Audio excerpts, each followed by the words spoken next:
il y a des informations, des sources d'informations à recouper. Il y a la dénonciation de Prince Epenge qui dit qu'on leur avait dit, qu'ils ont appris, ils ont dit jamais verser le sang de Félix, c'est notre sang. Oui. Ça, il dénonce, il dit qu'ils auraient pris distance avec cela, par rapport à cette volonté, à cette velléité. Donc, c'est qu'il y a une source sûre qui a décidé de neutraliser le président de la... dont lui avait connaissance. Oui, a pris connaissance et ils ont pris distance. C'est que le fait est vrai. Vous avez une autre évidence, c'est la Senko. La fuite selon laquelle toutes les démarches que la Senko faisait et les cessait, c'était pour celui qui viendrait après Félix. Ouais. Ce sont des choses, en droit, on appelle ça, ce sont des présomptions de preuves qui se corroborent les unes avec les autres. Okay.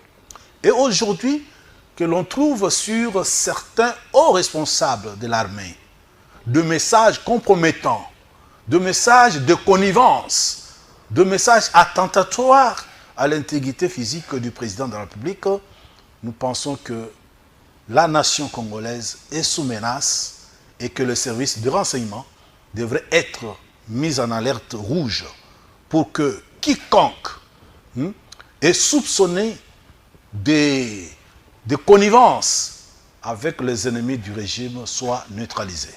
Et neutralisé dans le sens d'être poursuivi. Ah, dans le sens d'être poursuivi. Qu'est-ce qu'on reprocherait au président Tshisekedi? Qu'est-ce qu'on lui reprocherait? Bon, apparemment, lorsque vous faites le regroupement d'informations, on ne lui reprocherait pas grand-chose dans la gestion, mais c'est peut-être la personnalité de ses origines. Alors, jusqu'où va-t-on développer de la haine envers le Kassaïen? Je parle parce que, quelque part, je suis scientifique, mais je ne dois pas oublier que, autant on voue la haine au chef de l'État parce que Kassaïen, autant je le serai un jour parce que Kassaïen. Parce que quiconque qui peut s'imaginer que du colonel à plusieurs étoiles dans l'armée, que l'on puisse être à mesure de trahir.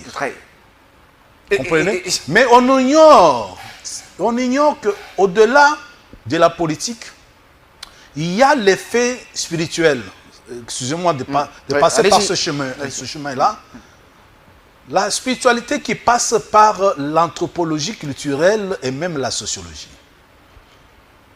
Bon, les gens appellent Félix Antoine Tshisekedi Tshilombo.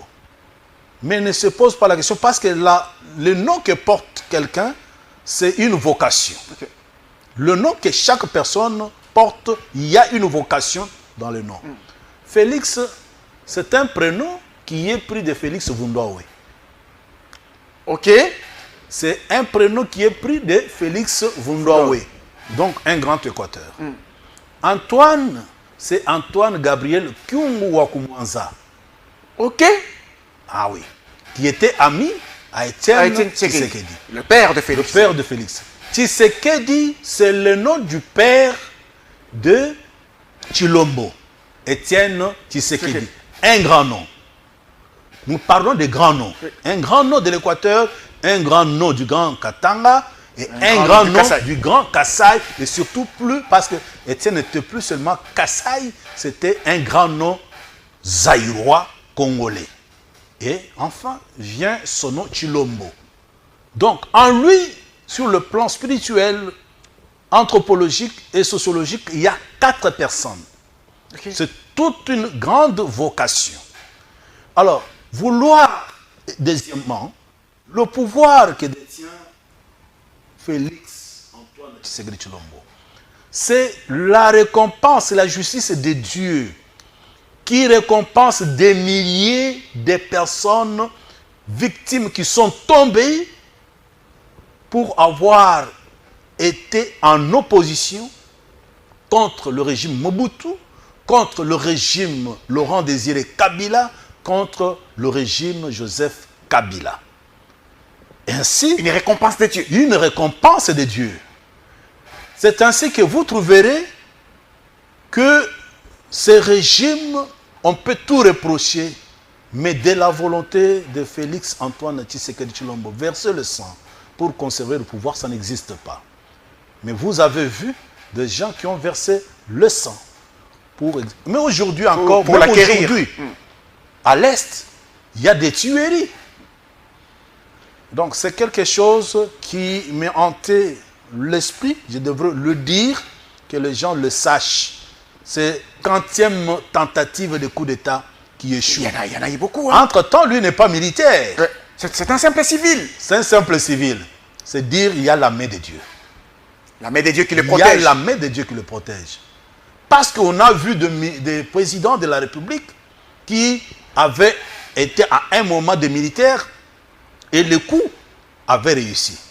Et donc, nous demandons à ceux-là qui développent encore ces velléités de se ressaisir. On ne combat pas celui qui a le soutien de Dieu. Et donc, il faut maintenant assainir et souvent contrôler faits et gestes de ceux qui ont profité de la largesse du président de la République pour intégrer nos institutions. Vous avez pour preuve et qu'il y a beaucoup de ministres, beaucoup d'animateurs d'institutions qui ne se prononcent pas sur les menaces qui pèsent non seulement contre le régime, mais également contre la République démocratique du Congo. Et on peut en déduire quelque chose par rapport à cette attitude, ce silence. Donc ce sont des gens qui Une sorte de complicité. sont en complicité, ils sont dans ce qu'on appelle chez nous Bichiki la Tuboya. Ouais, ils Et ça attendent, se disperse ouais. et chacun va trouver son compte. Les anarchos profito-situationnistes. Ah, vous Donc, en avez parlé autrefois. Oui, ils cherchent qu'il y ait le chaos et que le chaos remette les choses à zéro. Ainsi, les plus habiles pourraient se retrouver avec un certain... Mais pourtant, parmi eux, il y a ceux qui ont le pouvoir discrétionnaire aujourd'hui. Je Parmi vous ai dit eux, il y a que ceux s'il qui y a sont la dans les haine, institutions. s'il y a la haine contre Félix, ce n'est pas parce qu'il gère mal le pays, ce n'est pas parce qu'il a de mauvaises dispositions, c'est tout simplement parce que c'est un Kassaïen. Ça, il faut noter. Ça, il faut noter. Et ça se chante, ça se dit. Et à un moment, vous entendrez toujours, même dans les réseaux sociaux, les Kassaïens, les Balouba, les talibans. C'est insultant et c'est intolérable pour voir certains intellectuels, entre guillemets, qui ne peuvent traiter leurs compatriotes qui en vertu. Mais est-ce que ça ne peut pas justifier aussi cet autre discours que l'on entend, qui est venu d'ailleurs des prêtres catholiques en disant qu'il y a des arrestations. Joseph Kabila, dans son discours en 12 points, en avait parlé. Des Nous attendrons quand nous aurons... quand nous aurons plus les gens de l'espace linguistique swahiliphone. Nous attendons quand un cardinal kassaïen remplacera en Bongo s'il tiendra le même discours à l'endroit de Félix. Ah, ok. Nous attendrons. Ok. Parce que si c'est fonctionnel, si c'est prophétique, quel que soit le cardinal qui viendrait, il tiendrait le même discours. Nous attendons quand un kassaïen sera cardinal.